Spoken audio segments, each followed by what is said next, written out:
Mic check, mic check. Welcome to On the Mic with Ray White, where we share life lessons, encourage self-reflection, and equip you to take action. My name is Ray White, and I am juiced that you're taking time to listen to this episode today.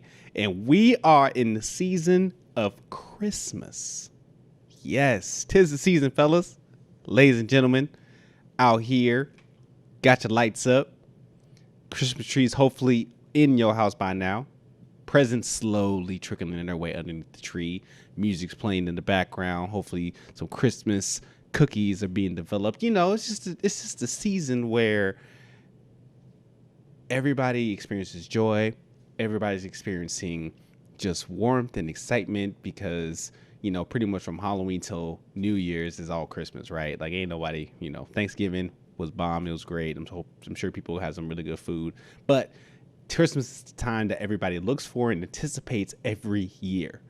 And I recognize too that sometimes Christmas may be a season that could be hard, detrimental. Anytime in the holidays especially can be very difficult for some people, and want to acknowledge that and recognize that and say that, yo, we see you, I see you. There's still hope in this season, even in the midst of despair. And it's important that you're feeling this too, just to recognize just that these feelings are valid and needed and true. And so just making sure that we recognize too the spectrum of feeling experiences, ways in which people see the holidays during this season. As I process this season, you know, there's a couple things I think about. One is I didn't realize, I mean, I knew this growing up, but I really liked putting up Christmas lights. Christmas lights is a dope thing to do, right? Just because you get the ability to, at least for me, I sit in front of a computer screen all day, every day. And just the ability to work with my hands is a good thing to do. And plus, again, Christmas, season of joy, season of hope, season of giving, you're providing some sort of a some opportunity there to showcase that through lights and Christmas lights. So we also live in a neighborhood that does the Christmas lights deal for the community, right? Like people come through and see all the Christmas lights and have the full fundraiser and everything. So we kind of have to do the lights up. So I get excited to be a part of that, to decorate our house in a way that showcases the Christmas spirit. And every year my wife and I try to add something, just one new element, so that way we're not breaking the bank every 1 year, as we're just incrementally growing our light fixtures or display for the neighborhood every year. So that's always fun. Another thing I mentioned, or that I think about often in the season, is the Christmas music. Now, again, I know there are folks who wait to listen to Christmas music until the day after Thanksgiving, and there are people who listen to Christmas music in July. So the spectrum is large. But Christmas music is a fascinating genre if you really take a minute to dissect it. And that's where I want to park for a minute, is talking through just this Christmas music and this thought process. We all know that the same Christmas music gets cycled every year. Just about every 2 to 3 years. Well, no, just about every year, somebody is remixing or remaking an old Christmas classic that was created back in the 30s, and just continue to recreate it with their own twist, with their own spin, with their own flavor of the season of this time. And, you know, last year we was listening to quite a bit of John Legend's Christmas album. This year we're listening to listening to Leslie Odom Jr.'s album, you know, so it's like, and then, you know, Mariah Carey come up every year, who got the only original hit. But yes, she's still, you know, was relevant to the Christmas season.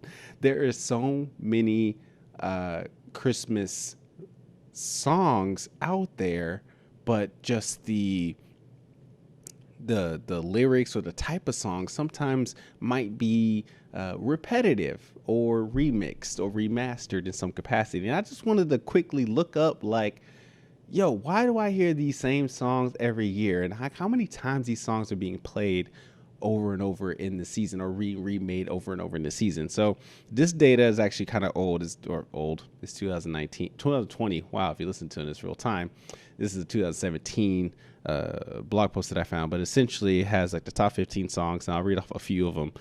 Silent Night, which is the #1 song that was remade or recorded in the holiday season over 137,000 times. That's a lot since its inception, since it was made. Another one on this list, Jingle Bells, everybody knows. That's almost 90,000 versions of that song. Let's see what else is here. Joy to the World, almost 60, or just under 60,000 versions of that song. Silver Bells, about 50,000 versions. So it's just like wild, just like how many of these songs were remastered. Oh, and I mentioned, Mariah Carey. So Mariah Carey on this list, on this list that they created, she's on 30th on the list, but they remade her song even 13,000 times. So one of the very few people who made an original song within this era, at least that I've been alive, it's been remade 13,000 times. That is wild. All right. So I'm not like losing my mind when I hear the same song over and over, because it is being played over and over, remade over and over. And that's okay. To each their own, do your thing. Why am I talking about this? Not just because it's Christmas, but because there's another thought that I had with it. If people can look at this original song and remaster it and make different versions with their own spin and flavor it multiple times, why do we feel timid in doing something that has already been done in the industry? What I mean by that is, I knew that I know I have been very hesitant to step into a particular space because somebody's already done it before, right? Somebody's already created content of a podcast. Somebody's already made a YouTube channel. Somebody's already talking about diversity, equity, inclusion, or leadership qualities. Somebody's already talking about sports, right? Like there are people talking about or doing the things that you're interested in, that you want to put out in the world, but yet hesitancy or this feeling of there's so much already out there in the market, there's so much out there already, that I'm not going to create an original idea. That mindset really stops us from taking action. That mindset really stops us from, or not maybe not taking action, but we may take action, but downplay ourselves or not live up to the fullest, because we often think that there's somebody else that's doing it better, or that's original idea. We're going to be biting on their idea or biting on what they're creating, right? But then when I think again about this Christmas season, about these Christmas songs that we know and love, then we all have our own flavor and own artists that we like to hear the most. It just fascinates me that Chris Brown has the audacity to remake this Christmas. Yet I feel very, very self-conscious about talking about race, or talking about even just talking on this podcast, because I'm like, oh, so this concept's already been done. It's already been created. Who am I to talk about this, or why would anybody listen to me about this? I want us to take on the mindset of a musical artist. Okay. Take on the mindset of your favorite musical artist, right? Whoever you listen to, whether it's Frank Sinatra, whether it's Run DMC, whether it's Katy Perry, I don't know, man, just, Queen Latifah, you listen, whoever you listen to. Take on your artist, your favorite artist, and think about their work. Think about the work that they've created, the body of work that they've developed and produced and published. And maybe even doing some research on where did those songs come from? Where did those lyrics come from? Where did those samples come from? Because a lot of what an artist does is take the best of a lot of different things and creatively put them together with their own flavor, with their own spin, and put it out there into the world for them, more particularly like it, but their audience or those who they want to engage with. And if we're able to walk through that and understand, hey, we have people in this world who are getting inspiration from the giants that came before them, the ones who made a humongous impact in the industry before them. They're paying homage, or they're not biting off their work. They're more so like, yo, I recognize where the original content comes from, and I want to honor that by putting my own flavor to it, by putting my own spin to it, because I feel very impacted and very strongly about the work that they did as it influenced me, and I want to showcase that and influence others. If we are a people who are looking to step into a particular space, we need to have that same mentality that I want to be able to add my voice to this arena, add my voice to the topic at hand, to create something that could benefit the current audience or the next generation or what have you, and cite my sources, or showcase the where I got my idea from. And if we continue to think that we are not capable, or that nobody is going to be as reflective or as with us speaking about this or engaging with this whatever work that we want to be a part of, or we think that it's already been done and can be done before, we will continue to feel restricted, or worse, we will look at those people who are doing it and be like, judging them, like, dang, like them fools are doing it, they ain't doing it right. They ain't doing it right. If it was me, I would do it this way. Well, then do it that way then. Nobody's stopping you. Nobody's stopping you from doing it. And let's go. I don't know. I wanted to come on real quick to talk through that and just give a real raw reflection in this season of our ability to step in, or take the first step for some of us into what it is that we want to produce, what we want to create, or what we want to embark on in the journey that we're all a part of. Take that first step and encourage you to say, the world needs to hear your voice, and we want to hear your perspective and your lens on a topic that has been brought up for centuries, because there's nothing new under the sun. And who knows, the way that you showcase and articulate your viewpoint to a common situation could be new information for somebody who's never heard it before, right?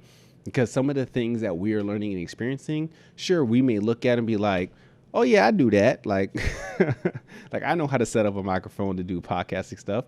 But if I don't share that knowledge and information to somebody who's never done it before, they're going to continue to be lost or fumble through any type of barriers that you may have overcome, you overcame at a certain point. And so being able to speak into it and speak into whatever it is that you want to be a part of and say, I've been there and I can help other people with that too, shows that this is a reality and something that needs to be considered as serious, right? Or they see you as somebody who has that knowledge and the resources to help guide them in that. So being able to speak into that, take that first step. But then for those people who are already in the game, already taking that first step, but maybe are not as confident to go all in, right? Like just say, you know what, this is it, I'm in it. You're like, you got a toe in the water or your foot's in the water, but you're trying to take a full on dive, right? And you're timid because, again, you've stepped in, you've seen that, you see the world that you are a part of. And yes, the content that the things that you're producing are already have been done or been in remastered or reshaped in some version, and people are killing it and excelling it in ways. And then you're looking at your stuff and be like, it's good, but it can always be better, but it's never going to be like that person's, playing that comparison game, right? If you already got a foot in the water and afraid to take the full, just continue to tread through the water, I get it. I understand it. I'm there. I'm right there with you. I'm right there with you. I was very hesitant in continuing with this podcasting stuff just because, again, I listen to other podcasts. I'm like, man, they're dope. I'm never going to get to that level. But I think by removing the comparison and seeing those other elements as inspiration allows us to appreciate where we are, appreciate where they are. So that's number one. And number two, similar to those who are taking the first step, the more that you go further into the journey, the more that you're able to engage and make an impact on those who have never been there before. Like, you're essentially trailblazing in a way for that may not be, is going to be a trailblazer for you, but it's going to help bring a easier path for others to usher into. And then even by taking that first step in and seeing the full potential, again, it's like we don't have time. We do not have time to worry about where everybody else is at, right, in their own journey, and like to in a way that hinders us from taking action. Like, I cannot be so concerned with what this podcaster is doing and let that stop me from doing what I need to do, right? I can look at what that podcaster is doing and like, oh, she's killing it. Like, she's doing really great in her lane. What can I learn from her? Like, what's she doing? Like, how is she processing? Like, what's her system, right? And then look at my own stuff and be like, okay, I can make tweaks here and here and here. That's what she does well. I'm gonna let, she'll for sure do that well. What do I do well? And what is my system that fits within that? So I can continue to explore in this lane, right? There are elements in which we can, again, look at others and see their success, and then just look at their systems and say, how do I embark on that system for me? And make that be a learning opportunity for us to excel and do that really well. And then for those who maybe are already fully fledged into the system, right, or into the water, right? If we're using this analogy, we got folks who are outside the water, you got folks who are in a foot in the water, you got folks who are like literally in the deep end. I'm not a swimmer, but props to y'all for being in the deep end. I can understand that. As you are, for those individuals who are already in the deep end, who are already like deep into the waters, the place that you are at and how you created, you can take the opportunity to help share and showcase other people ways that they can support and take the actions that they need to do in order to come out to where you are, or go to a different spot of the water, whatever the goals that may be. And I love that today, at least in this day and age, there's more people saying, hey, steal my strategy, steal the way that I do this.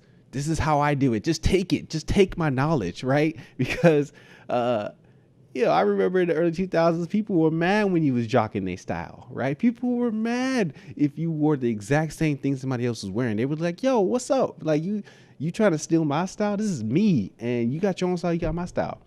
But yet that sentiment is true. But sometimes the imitation of somebody who's already been there before is just, and I get it, could be a starting point for somebody to find their own voice and find their own lane. And so if you have already blazed a trail and created a space where you that was never been done before, that's phenomenal. That's great. And then if you have people coming up in the ranks in that, that's great, because you've created space now that was not a space before.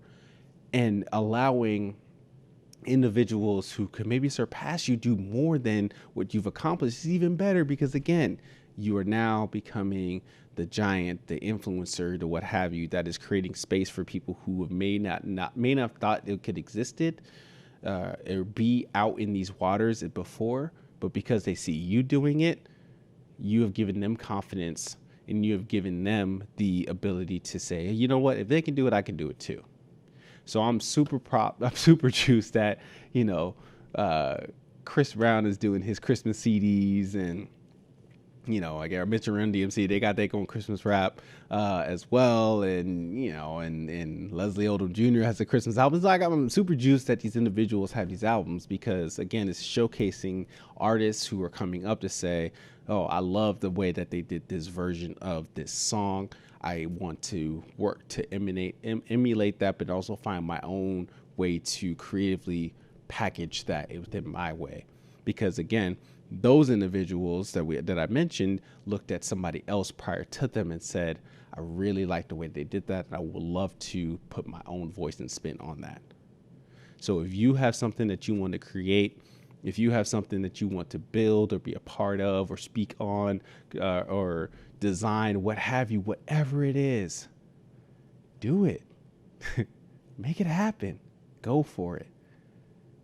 Look at those who you inspire you and create based upon their inspiration and pay homage to those inspirations. Give them their flowers. Be able to do that. And then if you start seeing the work that you're doing emulated by others around you, that's great. Celebrate community, showcasing that you now created an area where people can be themselves. There's a belonging happening, and we're continuing to further the importance of encouraging our voices being expressed in whatever fashion that best suits them in the giftings that they have been given to share with the world. So, Merry Christmas. Merry Christmas. Merry Christmas. I hope that y'all are enjoying the holiday seasons. I hope that you take the opportunity to step out into what you want to create, whether you're using this December time to reflect on your previous year or prep you for the next year, or just start now, whatever that is. Make sure that you're doing that. Also, make sure that you're with your family, you're relaxing, you're taking the time that you need to rejuvenate and be connected to the community that you call your family, that you call your friends, because it's important that we have that during the season, during this time. I appreciate y'all listening.